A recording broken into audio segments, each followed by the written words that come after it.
Hi అండి, నమస్తే. Welcome to max TV. నేను మీ విద్య. ఈ రోజు మనతో ఉన్నారు స్వాతి గారు. నమస్తే స్వాతి గారు. నమస్తే విద్య. ఎలా ఉన్నారు? బాగున్నాను. స్వాతి గారు, ఈరోజు మనం తెనాలి రామకృష్ణ గురించి చెప్పుకుందాం.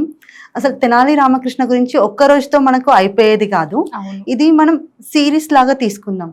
అసలు తెనాలి రామకృష్ణ అంటే ఎవరు, ఎక్కడ జన్మించాడు, తన స్టోరీస్ చాలా అందరికి, చిన్న పిల్లల నుంచి పెద్దవాళ్ళ వరకు అందరికీ ఇష్టమే. దాని గురించి మనం కొన్ని ఎపిసోడ్స్ లో చెప్పుకుందాం. చెప్పండి స్వాతి గారు, తెనాలి రామకృష్ణ గురించి చెప్పండి. తెనాలి రామకృష్ణ గురించి ప్రతి ఒక్కరికి తెలిసిందే. అసలు తెనాలి రామకృష్ణ అంటే ముఖంలో ఒక చిరునవ్వు కూడా వస్తుంది బాగా తెలిసిన వాళ్ళకి. ఈ తెనాలి రామకృష్ణ ఎలా అయిపోయారంటే, మన ఊర్లో మనిషి, మనకి బాగా తెలిసిన మనిషి. తెనాలి రామకృష్ణ అన్న పేరు తెలియని వాళ్ళే ఉండరు అసలు. రామలింగుడు అంటారు, రామలింగుడు కథలు అనే బుక్స్ కూడా మనకు దొరుకుతూ ఉంటాయి, రామకృష్ణ కథలు అని కూడా దొరుకుతూ ఉంటాయి. అయితే ఈ తెనాలి రామకృష్ణ కథ అంటేనే పిల్లలందరూ కూడా చక్కగా కూర్చుండిపోతారు ఒక దగ్గర. ఏం చెప్తారంటే భలే తమాషాగా ఉంటాయి వాళ్ళ తెనాలి రామకృష్ణ యానిమేటెడ్ స్టోరీస్ కానీ, ఏ రకంగా ఎవరైనా చెప్పినా గానీ, లేకపోతే మనం చూసినా గానీ ఎలా ఉంటాయంటే పిల్లలందరినీ కూడా మంత్రముగ్ధం చేసి కట్టేసి కూర్చోబెట్టినట్టుగా ఉంటాయి ఆ కథలు. అంత బాగుంటాయి. ఎలా అంటే పాయింట్ టు పాయింట్ అంత క్లియరెన్స్ గా ఉంటాయి. అలా చేసేవాడంట తెనాలి రామకృష్ణ. ఆయన ప్రవర్తన అలా ఉండేది, ఆయన తెలివి అలా ఉండేది. అంటే ఉన్న పరిసరాలని వాడుకొని ఉన్న ఆ ప్రాబ్లం నుంచి బయటికి ఎలా రావాలో ఆయనకు తెలుసు.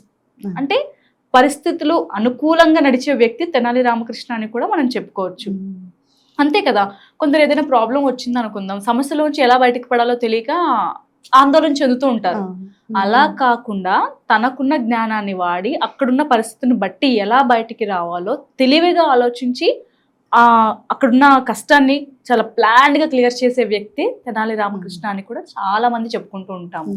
అయితే మనం ఇంట్రొడక్షన్ ఇచ్చుకుందాం ఫస్ట్. తెనాలి రామకృష్ణ ఎవరు, ఎక్కడ జన్మించారు, ఏమిటి అనేది.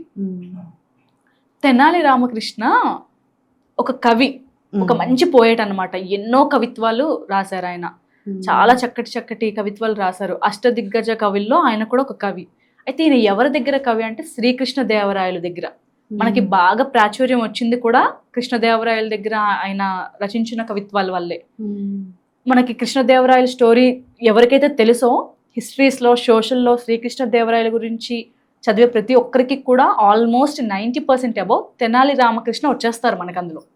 తెనాలి రామకృష్ణ గురించి మనకి ఆల్రెడీ ఎక్కడో ఒక దగ్గర 2 or 3 లైన్స్ అయినా యాడ్ అయిపోతూ ఉంటాయి. కృష్ణదేవరాయల దగ్గరే ఆయన వర్క్ చేశారు కాబట్టి ఆల్మోస్ట్ కృష్ణదేవరాయల గురించి చదివే వాళ్ళందరికీ కూడా తెనాలి రామకృష్ణ తెలుస్తారు. లేదా తెనాలి రామకృష్ణ తెలిసిన ప్రతి ఒక్కరికి కృష్ణదేవరాయల గురించి అవగాహన ఉంటుంది. ఇది మనం ఈజీగా చెప్పుకోవచ్చు అనమాట. అయితే ఈయన ఎక్కడ జన్మించారు అంటే, చాలా మంది తెనాలిలో జన్మించారు అని అనుకుంటారు, కానీ తెనాలి రామకృష్ణ జన్మస్థలం తెనాలి కాదు. అయితే తెనాలి జన్మించిన ఊరు పేరు వచ్చేసి గార్లపాడు. చాలా మంది తెనాలి అనుకుంటారు కానీ తెనాలి జన్మస్థలం వచ్చేసి గార్లపాడు. తెనాలి అనేది గుంటూరు జిల్లాలో ప్రెసెంట్ వచ్చేసి గుంటూరు జిల్లాలో మనకి తెనాలి ఉందన్నమాట.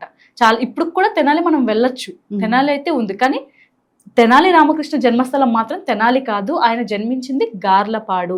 వాళ్ళ నాన్నగారు ఊరు వచ్చేసి గార్లపాడు. వాళ్ళ నాన్నగారి పేరు వచ్చేసి రామన్న మంత్రి. గార్లపాడులో రామన్న మంత్రి లక్ష్మాంబ దంపతులకి తెనాలి రామకృష్ణ జన్మించారనమాట. అయితే తెనాలి రామకృష్ణ వచ్చేసి క్రీస్తు శకం 1495 1495వ సంవత్సరంలో జన్మించారు. రామన్న మంత్రి లక్ష్మాంబ దంపతులకైనా జన్మించారనమాట. అయితే తెనాలి రామకృష్ణుడికి 2 అన్నయ్యలు కూడా ఉండేవాళ్ళు. ఒక అన్నయ్య, ఒక తమ్ముడు. ఈయన మధ్యలో అతను అనమాట. అయితే 3 అన్న తమ్ముళ్ళు వాళ్ళ మొత్తానికి, వాళ్ళ అమ్మగారికి. స్వాతి గారు, తెనాలి రామకృష్ణకు తెనాలి అని ఎందుకు వచ్చింది పేరు? అయితే వాళ్ళ తండ్రి రామన్న మంత్రి గార్లపాడులో జన్మించారని చెప్పుకున్నాం కదా. తెనాలి రామకృష్ణ తండ్రి వచ్చేసి శివాలయంలో అర్చకులు. వాళ్ళు శైవ కుటుంబకులు అనమాట. అప్పుడులో వైష్ణవాచారము, శైవాచారాలు 2 ఉండేవి కులాలు అనేవి ఒకప్పుడు. ఎప్పుడు ఇది ఎన్నో సంవత్సరాల క్రితం, కొన్ని ఏళ్ల వెనక అనమాట. వైష్ణవులు అలాగే శైవులు ఈ 2 ఉండేవి. అప్పుడు బాగా మత గొడవలు కూడా. మతాలు అంటే ఈ 2, శైవ మతం ఒకటి, వైష్ణవ మతం ఒకటి. అయితే రామకృష్ణ వచ్చేసి శైవ మతానికి చెందిన వ్యక్తి అనమాట. అయితే వాళ్ళ తల్లిదండ్రులు పెట్టిన పేరు వచ్చేసి రామలింగడు ఆయన పేరు. అతను వాళ్ళ నాన్నగారు రామలింగేశ్వర స్వామి దేవాలయంలో అర్చకులు కదా, అందుకోసమే రామలింగడికి రామలింగడు అనే పేరు పెట్టారనమాట. తల్లిదండ్రులు పెట్టిన పేరు అయితే రామలింగడు. అయితే తెనాలి అన్న పేరు ఎందుకు వచ్చిందంటే కొన్ని సంవత్సరాల తర్వాత వాళ్ళ నాన్నగారు కాలం చేశారు. అంటే తెనాలి రామకృష్ణకి ఒక 4 ఏళ్ళో 3 ఏళ్ళో ఉన్నప్పుడే వాళ్ళ నాన్నగారు కాలం చేశారు. అప్పుడు తల్లి మేనమామ ఇంటికి వచ్చేసింది. ఆ మేనమామ ఊరు తెనాలి. అంటే రామకృష్ణ యొక్క అమ్మమ్మ వాళ్ళ ఊరు, మేనమామ ఊరు తెనాలి. అయితే ఆయన బాల్యం అంతా కూడా కొంతవరకు గార్లపాడులో జరిగిన, ఆ తర్వాత వచ్చేసి తెనాలిలోనే ఉన్నారనమాట. అందుకోసమే తెనాలి రామకృష్ణ అన్న పేరు వచ్చేసింది. అంటే చిన్నప్పుడే వాళ్ళ నాన్న, తన బాల్యంలోనే వాళ్ళ నాన్న కాలం చేయడం వల్ల, ఆపై వాళ్ళు తెనాలి రావడం వల్ల తనకి తెనాలి రామకృష్ణ అన్న పేరు వచ్చింది. అయితే చాలా మంది వాళ్ళ మేనమామ ఊర్లో, వాళ్ళ శైవాచారం కదా, శైవ మతస్థుకు చెందిన వ్యక్తి కదా, మళ్ళీ వాళ్ళ మేనమామ వాళ్ళ ఊర్లో వైష్ణవాచారం ఎక్కువ, వైష్ణవులు ఎక్కువ. అయితే ఈ వైష్ణవులు తెనాలి రామకృష్ణకి చదువు చెప్పేవాళ్ళు కాదంట పాపం. అతని బాల్యంలో ఎవరు వచ్చినా కూడా అయ్యో ఇతను శైవ కుటుంబము, మనం ఎలా చదువు చెప్తాము, మనం ఆచారాలు ఎలా నేర్పిస్తామా అని అతన్ని వెళ్ళిపోమని చెప్పేవాళ్ళు. కొందరికి చదువు చెప్పాలి అని అనిపించిన, మతము అనే ఒక భావన వల్ల ఆయనకి చెప్పేవాళ్ళు కాదు. తల్లి చాలా బాధపడేదంట. ఎప్పుడు చూడు ఆట పాట, ఫ్రెండ్స్ తో తిరుగులు. ఇప్పుడు కూడా మనం చూస్తూ ఉంటాం, చాలా మంది పిల్లలకి శ్రద్ధ ఉండదు, చదవరు అని తిడుతూ ఉంటారు చాలా మంది. తెనాలి రామకృష్ణ కూడా అంతే, ఆడుతూ పాడుతూ, ఎప్పుడు ఏకాగ్రత లేకుండా, శ్రద్ధ లేకుండా, ఎప్పుడు ఎంతసేపు వీధి మీద గోళీలు ఆడుకోవడం, ఆకతాయిగా తిరగడం, ఇలా ఉండేదన్నమాట. ఆయన బాల్యం అంతా కూడా అదే రకంగా ఉండేది. అయితే వాళ్ళ తల్లి రోజు రోధిస్తూ ఉండేది, ఎంతకాలం రా, నాకు నిన్ను పెంచడం కష్టం అయిపోతుంది, నీకు చదువు అవ్వట్లేదు, స్థిరపడు. ప్రతి ఒక్క తల్లికి ఉండేదే కదా, పిల్లలు బాగుండాలని ప్రతి ఒక్కరూ అనుకుంటారు. ప్రతి ఒక్క తల్లికి కూడా తన పిల్లలు బాగుండాలి అనుకుంటుంది. అదే రకంగా తెనాలి రామకృష్ణ వాళ్ళ తల్లి కూడా తన కొడుకు బాగుండాలని అనుకుంది.